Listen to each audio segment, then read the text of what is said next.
متابعي سوشيال ميديا الأهرام، أهلا وسهلا بيكم وحلقة جديدة من بودكاست حديث الأهرام. ضيفنا اللي مشرفنا النهاردة هو فنان عالمي قدر يحط اسمه وسط الكبار وبقى سفير لبلدنا في عالم الموضة والأزياء. مشرفنا النهاردة مصمم الأزياء العالمي هاني البحيري.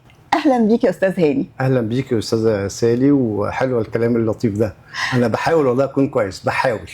انت كويس جدا، انت بجد مشرفنا في العالم كله. بنتباهى بيك ان عندنا مصمم ازياء عالمي مصري هو هاني البحيري بكل فنه، بكل حاجاته اللي بتمتعنا دايما وبتشرفنا وبتخلي راسنا عاليه. ربنا يخليك. بنتشرف بيك. ويمكن اكتر حاجه بأحرص عليها وانا في اي عرض ازياء في باريس او في اي دوله في العالم اقول هاني البحيري ده ايجيبشن فاشن ديزاينر، لا المصري، بعد كده اقول العالمي او اي حاجه. بس انا ببقى فخور ببلدي حقيقي، فخور ان اسمي اتعمل يعني طبعا بعون ربنا سبحانه وتعالى وبكرمه ودعاء امي طبعا ربنا يديها العمر والصحه، ثم طبعا اهل بلدي والناس اللي عملوا اسم هاني البحيري اللي وثقوا في شغلي، فكلهم في الاول مصريين قبل ما اطلع لاي حته في العالم يعني.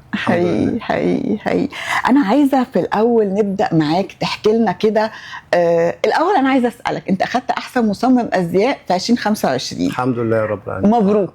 الله يبارك فيك. وخدتها من 3 اماكن، ولسه كان في حاجه كمان اتكرمت في الرياض واتكرمت مرتين في مصر. وده بالنسبه لي انا بحس التكريم ده بيقول ايه، انت عملت شغل كده يعني يو ديزيرف، بقى كمل. فبقاش اكتر من كده يعني، مش مثلا ان انا عشان انا بقيت احسن حد، لا بالعكس، في احسن مني بكتير وفي ناس بتشتغل كويسين قوي. بس لو في جهه بتكرم وتقول انت خدت احسن مصمم ازياء، بالنسبه لي زي يقول ايه، كلمه شكرا، كلمه طبطبه على الكتف كده، كمل للسنه الجايه واللي بعدها ربنا يقدر. حقيقي. انت كمان لسه راجع من الفاشن ويك في اذربيجان وفي اليونان، صح؟ كان عندي اذربيجان فاشن ويك، وكنت برفض كل سنه اطلع، اقول بلد بعيده قوي وانا مش عارف، انا ما عنديش اي باك جراوند عن اذربيجان.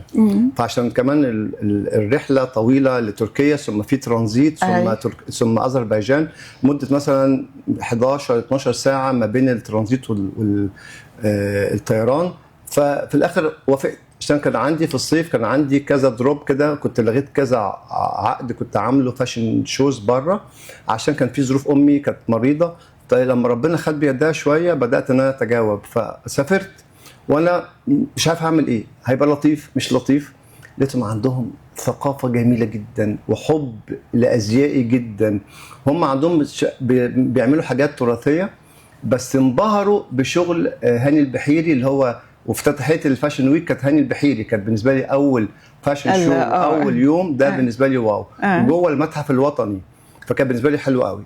بعدها بيومين كان في عندي حاجه في اثينا في اليونان، كان حاجه مع الاتحاد الاوروبي، عشان كانوا كمان بيعملوا حاجه تشيرتي كده، بيجيبوا تبرعات لبناء مدارس في دوله مالي للبنات في هناك مسلمات ما بيروحوش المدارس عشان يعملوا مدارس للبنات المسلمات. فكانت انا قلت لهم انا معاكم خلاص من غير نقاش. طبعا احب ده يكون كمان في بلدنا وبلاد عربيه كتير، بس ده كانت اول حاجه ان هم يعني يسندوا الي، فالحمد لله ولمينا تبرعات كويسه قوي الحمد لله.